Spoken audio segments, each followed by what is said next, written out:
This week on Conversion Cast, we're talking about ways to use the power of story to truly build your business, the trend of ad services, testing online to offline conversion data, as well as some metrics on podcast advertising. And lastly, today's roundtable is all about word of mouth marketing. We're doing that and more today on Conversion Cast.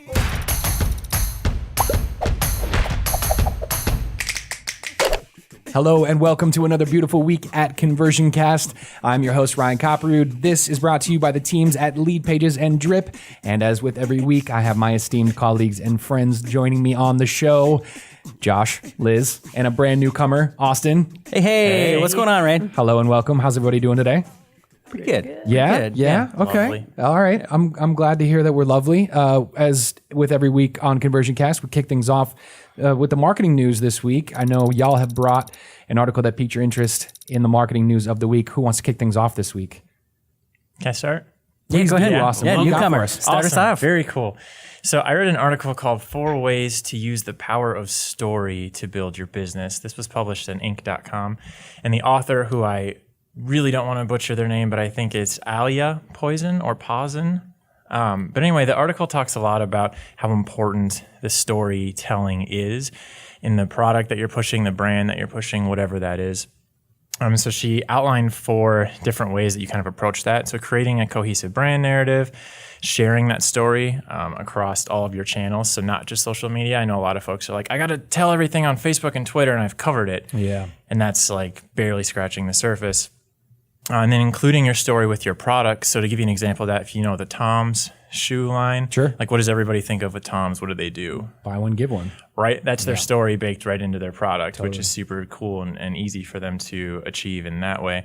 And then lastly, empowering their audience by someone like you saying, this is what Tom's does, right? When you describe it. Sure. Yeah. So some big pullouts in that were a consistent truth across all marketing components is that people yearn for what's real. And I think that that's really, really hugely important now. I just saw something recently talking about how important it's going to be to market in virtual reality. Yeah. And we're already there, ready to, have people seeing all of our ads and stuff. And so I think people really do look for what's real, and they don't always buy what you do, but they buy why you do it.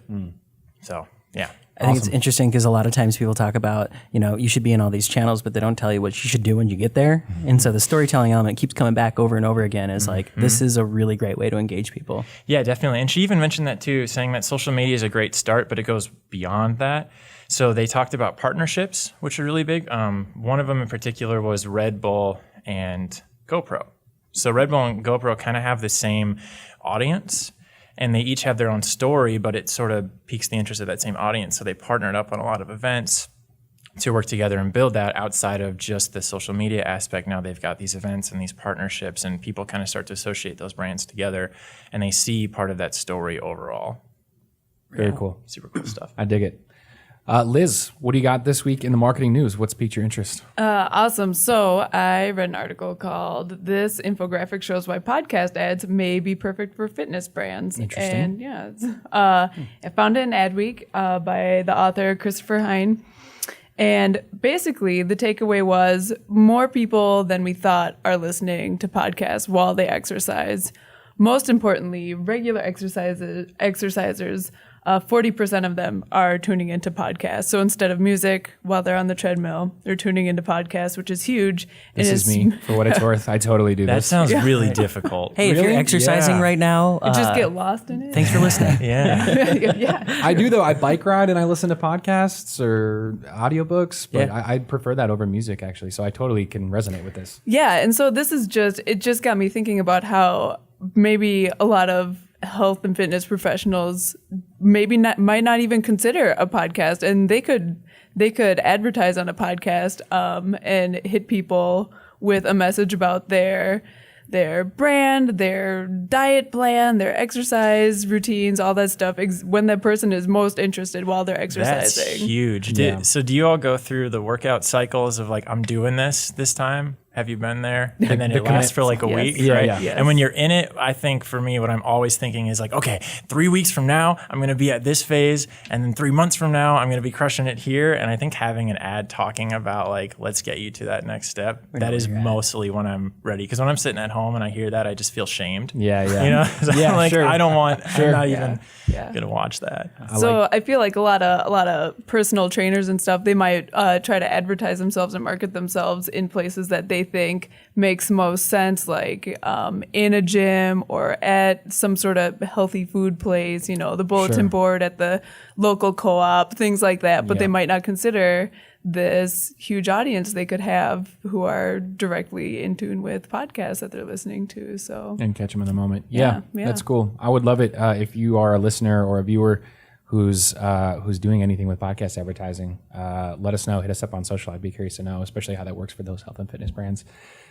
Josh Broughton. Yes, sir. How are you? I'm doing great. I got a really game changer of a news story this Yeah. week. So, Tim Peterson over at Marketing Land was tipped off by a Facebook user that Facebook is experimenting with the ability to do offline to online advertising. And so in the custom audiences section, somebody took a screenshot where a in-store audience was an option. And ultimately, what Facebook is going to allow people to do, advertisers to do, is to see who was in a person's store and then give them ads when they leave. Because Facebook knows this. You're logged in on your mobile device. You walk into a store. It's pretty specific in terms of the geography and the latitude and the longitude of where you're at. And so now Facebook can put you in a bucket and then you can advertise. And I don't know that this isn't available yet, but it's been caught out in the wild, and I would expect for this to be a huge game changer for Facebook and anybody who's doing advertising. That could be huge. Even so, I play in a touring band, and so we're always looking at trying to target by location places that we just were. Like we'll do promotional codes if we just played in a city for like discounted merchandise in that city. So even being able to know like are people going into a record store Right. anymore, Or you can know who was at your places. show. Right. Wow. Yeah, that could be huge. This is similar to what we were talking about. Was it 2 weeks ago with Snapchat when Yeah. Snapchat was doing some testing with online to offline tracking, whether or not people were physically in a location and showing them stuff too. So it does seem like this is a trend that's catching on, the transition from online to offline. This is just a step into the world. It's just dipping our toe into the world of augmented reality, really, where Yeah. where you are in the world, is contextually relevant to advertisers, content producers, all of these things. It shouldn't be very far into the future where Facebook can take those in-person ads and then pair with digital signage companies who have actual displays within the stores that are able to recognize that you got a certain brand on and then give you coupons for that when you leave the store through Facebook, right? That's all possible in the near future. The Minority Report world is upon us. It's coming. It's coming soon. Wild and exciting stuff. That's going to do it for this week in marketing news. We're going to come back in just a moment here. Today's roundtable is all about word of mouth marketing, so stick with us.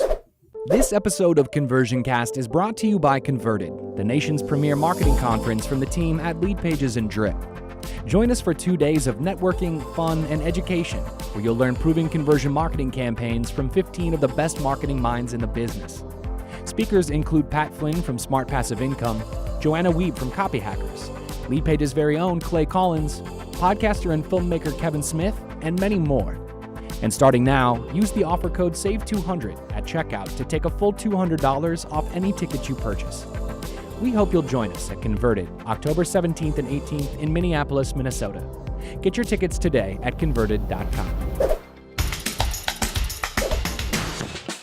We are back. This is Conversion Cast, and we move now to today's roundtable topic. We're talking about word of mouth marketing, and actually, this is kind of a good segue from what we were just talking about, the online to offline marketing space.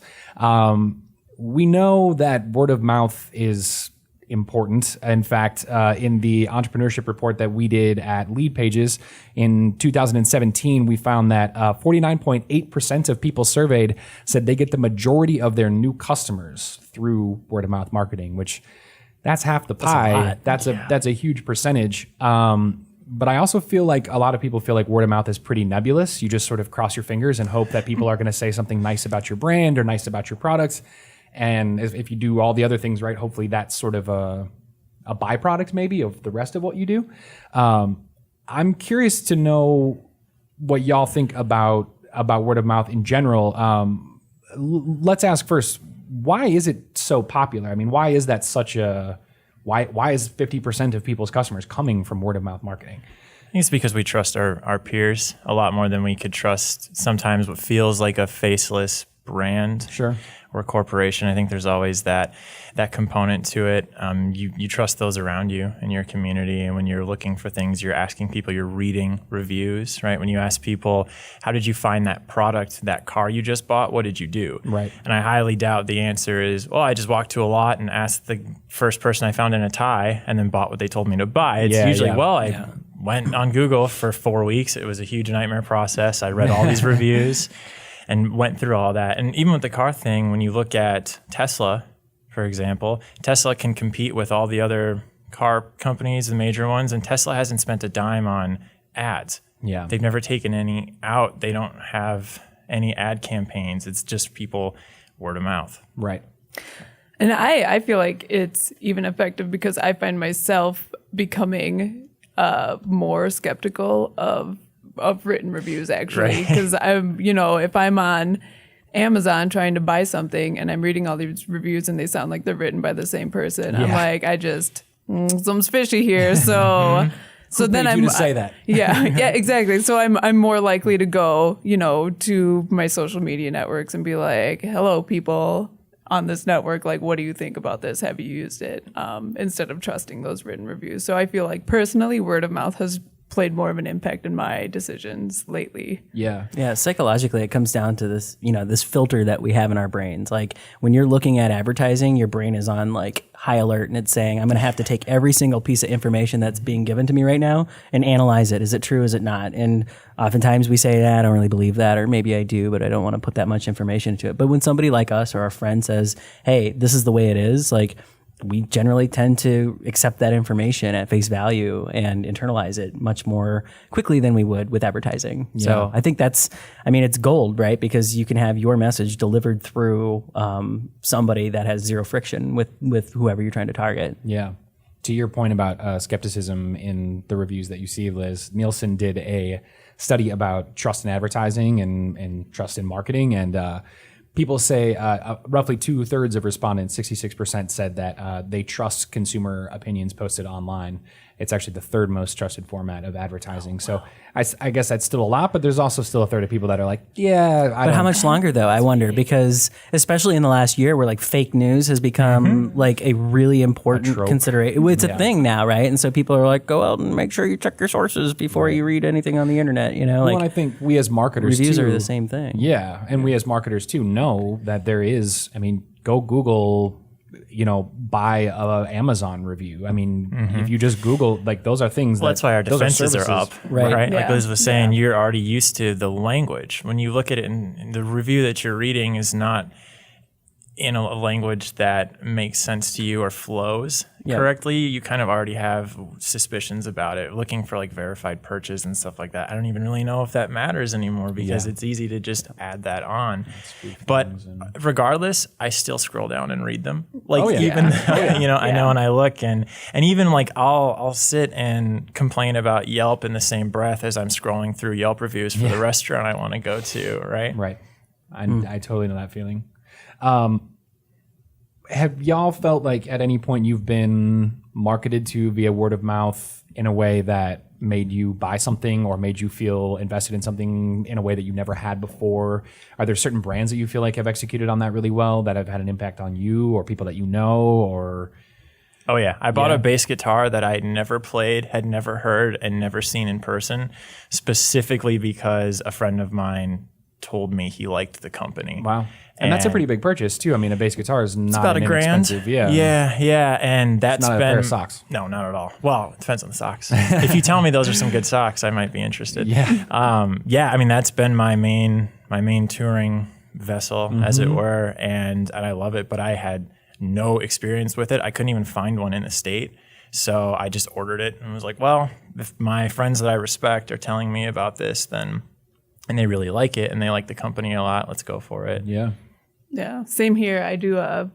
I play roller derby, and I would be surprised if, out of the 80 skaters, I would be shocked if one of them owns a piece of equipment that wasn't strongly recommended by a friend. Sure. Like they're not going to go into a shop and just pick something up and be like, oh, I hope this works. They're going to be like, oh, I saw this person using it and they said good things about it, and now I'm gonna use it. And they also get super passionate about it. Like, Oh, yeah. you gotta like. I feel like there's like this negative or this reverse word of mouth too that we're starting to see more frequently as well. And so, for example, this year I had always been like an Uber person, right? I just got into an Uber because that's That's what you do. ride sharing is cool, take right? Uber. And at Ride first, sharing equals Uber. right? Yeah. Ride sharing equals Uber, and then you start hearing all these stories coming out of the company about how they treat their staff, and they've had some bad M&A deals that are following them, in the news and stuff like that. And all of a sudden, like Lyft is the new sweetheart, right? And like this summer, I found myself, needing a ride, and I'm like, well, let me get Lyft installed because that's what everybody is saying is like the alternative to Uber, since that company is doing some pretty shady things from a reputation perspective. And, I did the same thing. Yeah, right. It's like everybody's like, oh, get Lyft Well, and you installed. talk about it more, right? Because then that just kind of perpetuates. We're having this conversation, and then it, that can make people think like, I didn't hear any of this, so then they start looking it up Yeah. and seeing like, oh, well, Somewhere right now, somebody's like looking up Exactly. Uber, Googling, why is Uber Feel in trouble? uncomfortable. Or even about the it. situations where you're like, if you end up, at a restaurant or at a gathering or something, and you're like, oh, I Ubered here. You have friends who are also passionate. They're like, oh, Yep. You Ubered? Ubered, Well, yeah. you're gonna lift home. Yeah. Then you just don't want to face that. You don't want to face that. It is an interesting angle to talk about both the positive word of mouth and the negative word of mouth, because I do feel like we often talk about, generally even in reviews, people are a lot more likely to leave a negative review if they've had a bad experience. Like the human psyche just works that way. We talk more about the negative things. We don't necessarily always rave about the positive things. I have a question for you about that. So when you see those negative reviews, do you have you seen where the company responds or the brand Yeah. responds?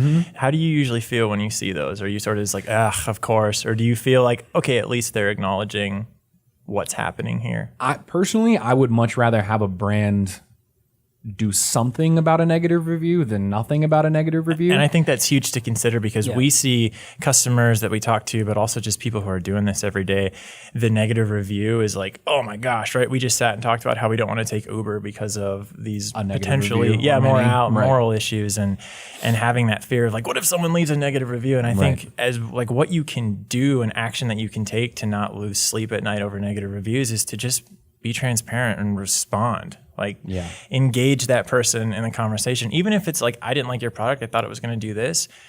And I'm really sorry to hear that. I'd love to get your thoughts on what you wanted it to do. So when I iterate in the future, I can take that in mind. And I think even as a customer seeing that to me, I'm like, okay, cool. If this fails me, at least the company still has my back. I felt, I don't know where I read this, but I remember seeing a stat somewhere where it said that companies with a few 1-star reviews convert at a higher rate than companies with 5-star reviews. And it's because those people that, like, nothing's perfect, right? Right. And so if I really like something and then there's a few nits with it that somebody's like, oh, it doesn't do this, this, and this, like those negative reviews actually serve to get people who are going to buy it to be like, well, that person just expected way too much, or I don't value that, I'm going to buy it. Or it feels genuine. You're not like, what is this fake perfect world I'm living in where there is like, I bought this toothpaste and it changed my life. And then when you see a company actually responding to that negative review, you're like, okay, they get it. They're being cool to this person who's overly demanding. I like the company. I like the product. Bye. Yeah.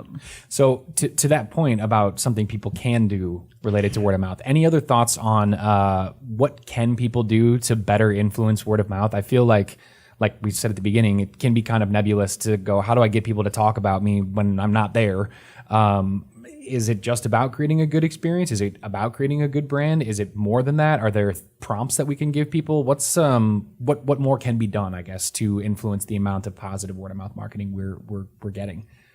I think you just have to create a really good experience through and through. Because if you create that experience for one person who actually comes into your shop, for example, like they're going to leave and tell their friends about it, and they're going to tell their other friends. Sure.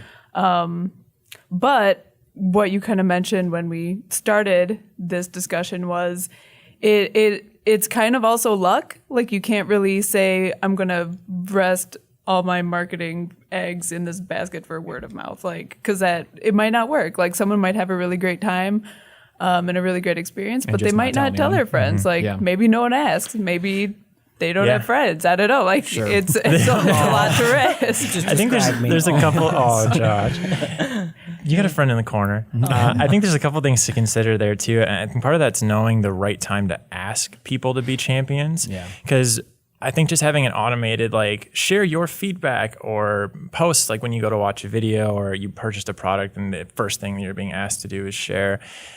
For me, I'm like, God, get out. Like I'm trying to click away from or get off on my phone because I'm just not feeling like I want to champion that brand just yet. But also something to remember too is that you're not going to build your company in a day. So I think for folks just to kind of keep in it every day and kind of stay on the grind, create that positive experience like Liz was talking about, that stuff is going to come and build. It's going to be like interest on your investment, right?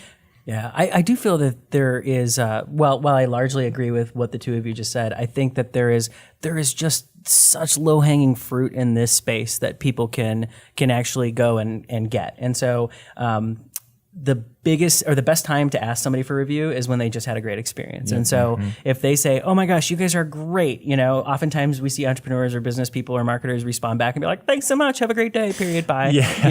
That's where you should be saying, I'm so glad you had a great experience. Right. Would you mind leaving a quick review, right? You know who models this really well? I feel like we see this in apps a lot, where you do a successful activity in like one of like the money apps that I use personally. I successfully moved money from something to something else or something like that. Good for you. And then thanks.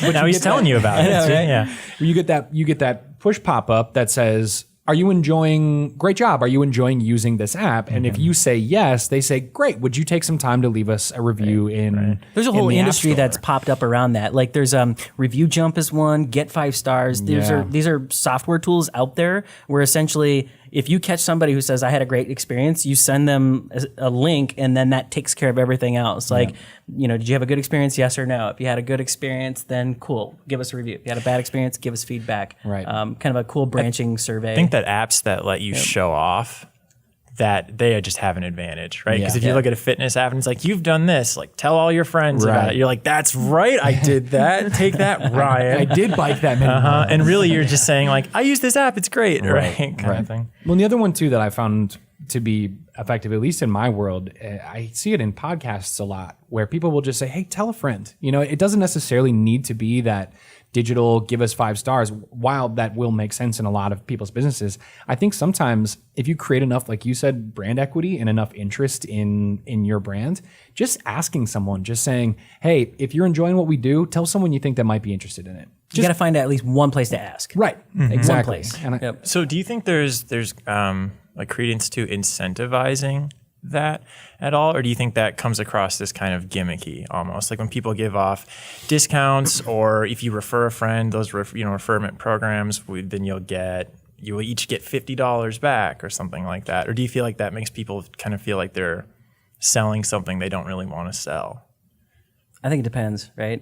Like there's all these studies around behavioral economics, and it's how you phrase it. If you ask your friends to come over and say, hey, do you want $13.75 to help me move? You're like, no. If somebody says, hey, would you like some pizza and some sodas or some beers? And it's like, yeah, absolutely, I'll come and help you out. And so one is framed in an economic sense, one is framed in a social sense, and how it impacts people is different, I think. Yeah. So definitely.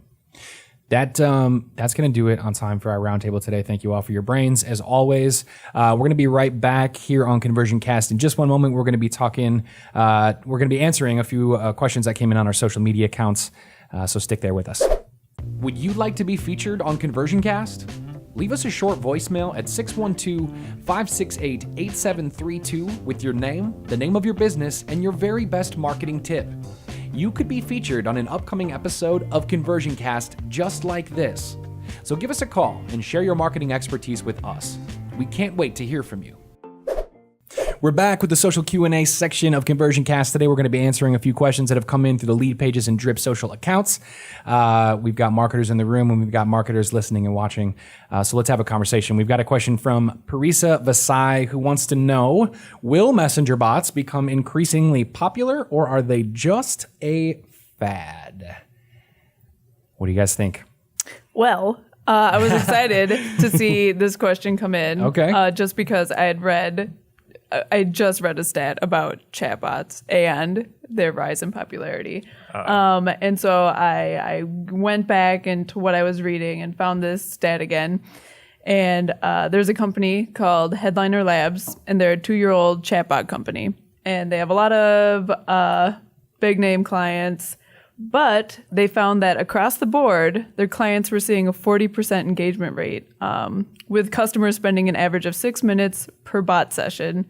And so they've seen, as a result of this increased engagement, just from these robot chat boxes popping up, they've seen an average of 13% increase in digital sales across all their clients. So that means some clients might be super successful with this, while other clients might not be. And that could just be, if they're a new company, they might not have Business model might be a yeah, little they different. might not have traffic. I don't know. Sure. But I thought, so as of now, I definitely see it as a tool that is rising popularity. Yeah.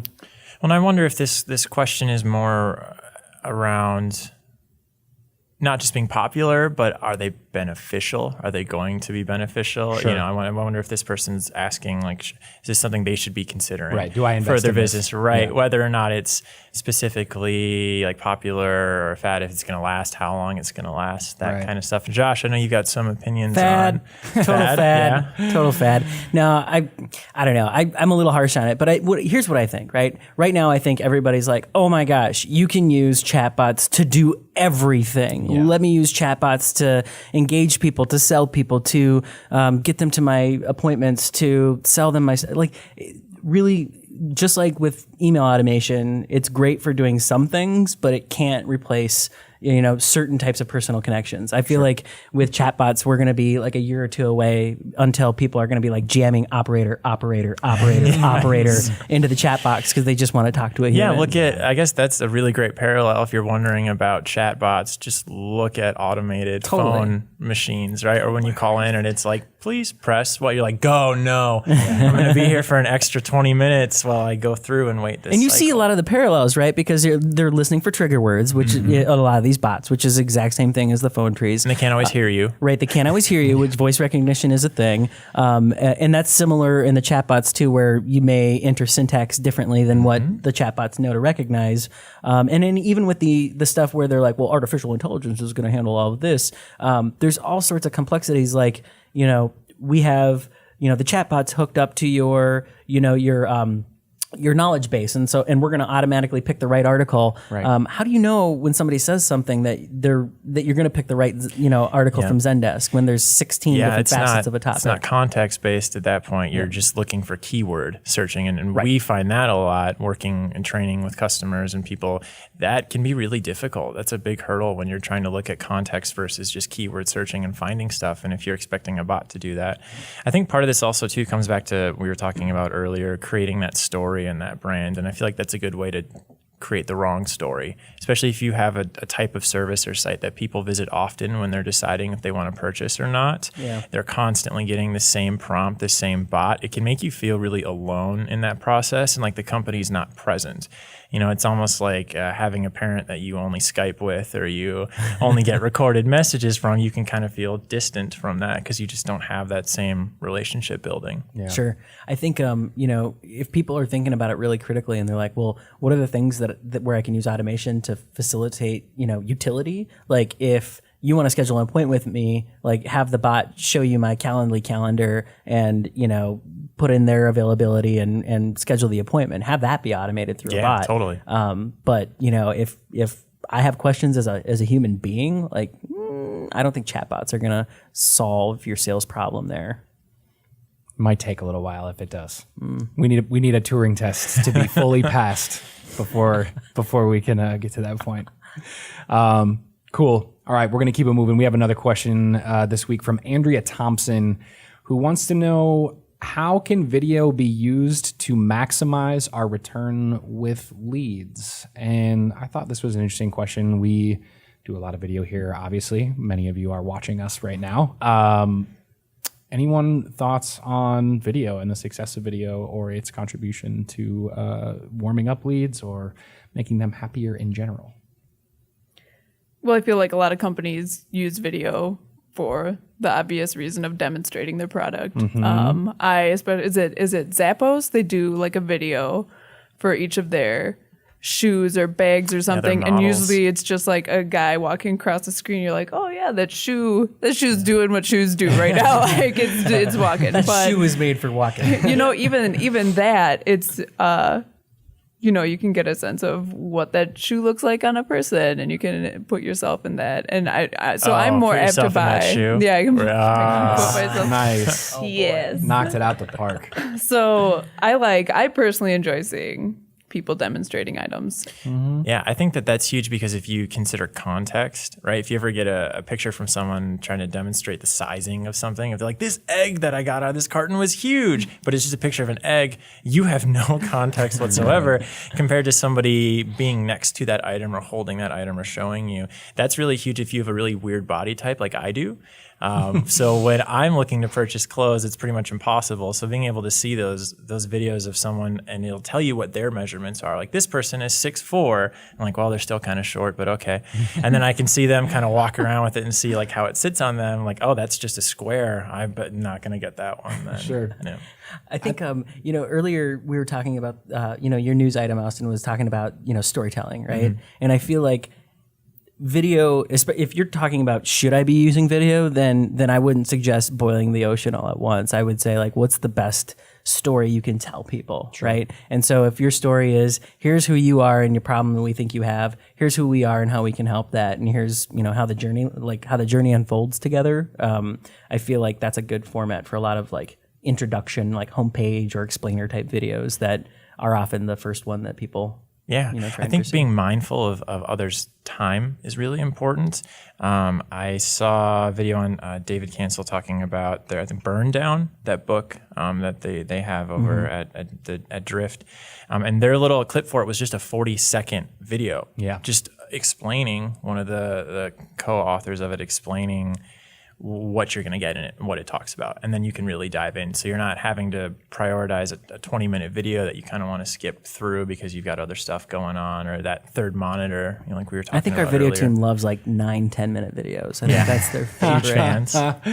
But it's something to be mindful of when you talk about boiling the ocean, right? Yeah. Right. And you can have that, I need to put everything in this video and have 14 videos up that are all 30 minutes long. Less is more a lot of times, yeah. right? Yeah. Well, and that goes back to you you're saying being respectful of people's time. And we just generally, our human brains process video faster than we process text. So if you're thinking about writing out a 1,000-word landing page or something like that to describe something, give someone a 30-second video instead. They'll process it faster. It makes better use of their time. They get all the punch in a shorter package. I think there's definitely room for that. Tip that I've seen with customers that use that too is still write out that script and put that up because you have your keyword search. Yeah, so people definitely. can pull that up, and I see customers really nail that. And Yeah. Ryan, you've been the talent for a lot of the videos that we do in paid advertising, especially. Like, do you find that our videos convert better than our images or GIFs or just text posts? I don't think there's necessarily a solid rule across the board, but often we do find that putting faces in things is great, especially going back to telling stories and getting people comfortable with brands.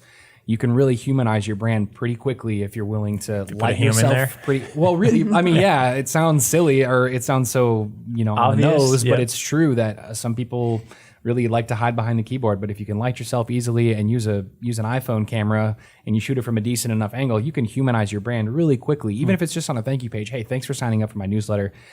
We totally find that people respond positively to a smiling human face in a thumbnail. That's going to get clicks and plays. IY Digital did a study about just adding video to landing pages in general. Can increase your conversion rate by 80% by adding video to landing pages. So there's definitely there's something to it. Speaking of video, I don't know if everybody notices this or not, but I've got my awesome Wistia t-shirt on. There you You go. have your awesome Wistia t-shirt on. I've been using their Soapbox product for like little explainer videos and stuff like that. It's free. It's really great. Yeah. So hi friends at Wistia. Hi, Wistia. Fantastic. Thanks to both Andrea and Parisa for your questions. Thank you to Josh, Liz, and Austin for being with us. Are you going to come back, Austin? Do you have a good time? If you have me back, Oh, yes, you know we great. would. Yeah, we You talk know we about this would. stuff all day. So Yeah, fantastic. Fantastic. Thank you all for joining us on Conversion Cast. Wherever you're viewing or listening right now, please subscribe, like, comment. We want to make this show better for marketers like you. So all of your feedback is both welcomed and desired. Thank you all for watching and listening. We'll see you next week.